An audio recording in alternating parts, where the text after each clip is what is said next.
നമ്മളെപ്പോഴും ലൈവ് പ്ലാന്റ്സിന് ഫ്ലവേഴ്സിൻ്റെ ഒക്കെ വീഡിയോസാണ് കേട്ടോ ചെയ്യാറ്. അപ്പം നമുക്ക് കുറച്ച് വെറൈറ്റി ആയിട്ട് കുറച്ച് ആർട്ടിഫിഷ്യൽ പ്ലാന്റ്സും ഫ്ലവേഴ്സൊക്കെ കാണാം കേട്ടോ.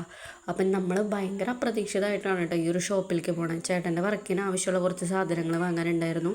അങ്ങനെ ഞാൻ കമ്പനിക്ക് പോയതാണ് കേട്ടോ. അവിടെ ചെന്നപ്പോൾ വന്നത് എന്തായാലും നന്നായിന്ന് തോന്നിട്ടോ. അത്ര ഭംഗിയുള്ള കാഴ്ച. നമ്മൾ വലിയൊരു ഗാർഡനിലേക്ക് അല്ലെങ്കിൽ വലിയൊരു നേഴ്സറിയിലൊക്കെ പോയിട്ട് ചെടികളൊക്കെ കാണില്ലേ, എനിക്ക് അത്രയ്ക്ക് സന്തോഷമായി.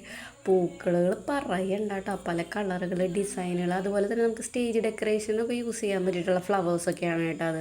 പിന്നെ ഗിഫ്റ്റ് ഐറ്റംസൊക്കെ ഉണ്ടായിരുന്നു അവിടെ, കുറേ നല്ല ബോട്ടിൽസ്, വെസൽസ്, പിന്നെ ചെടികളില്ലേ, എല്ലാ വെറൈറ്റി ചെടികളുടെയും ആർട്ടിഫിഷ്യൽ പ്ലാന്റ്സ് ഇവിടെ ഉണ്ടായിരുന്നു കേട്ടോ. അത് ആർട്ടിഫിഷ്യലാണെന്ന് പറയുന്നില്ല, ഈ ഫ്ലവറൊക്കെ നോക്കി എന്ത് ഭംഗിയാണ്. ഞാൻ എങ്ങോട്ടാണ് നോക്കണ്ടേന്ന് എനിക്ക് ഉണ്ടായിരുന്നില്ല കേട്ടോ. അപ്പോൾ എനിക്ക് ഭയങ്കരമായിട്ട് ഇഷ്ടപ്പെട്ടു കേട്ടോ ഈ ഒരു കട. അപ്പോൾ ഞാൻ വിചാരിച്ചു വീഡിയോ എടുക്കാൻ എല്ലാവർക്കും കാണാമല്ലോ എന്ന് വിചാരിച്ചു. ആദ്യമായിട്ടാണ് കേട്ടോ ഞാൻ ഇവിടേക്ക് പോണത്. കണ്ടിട്ടും മതിയായില്ല. അപ്പോൾ ഇത് കുന്നംകുളത്തുള്ള ഒരു ഷോപ്പാണ് കേട്ടോ. അപ്പോൾ അത്രയ്ക്കുള്ള വീഡിയോ.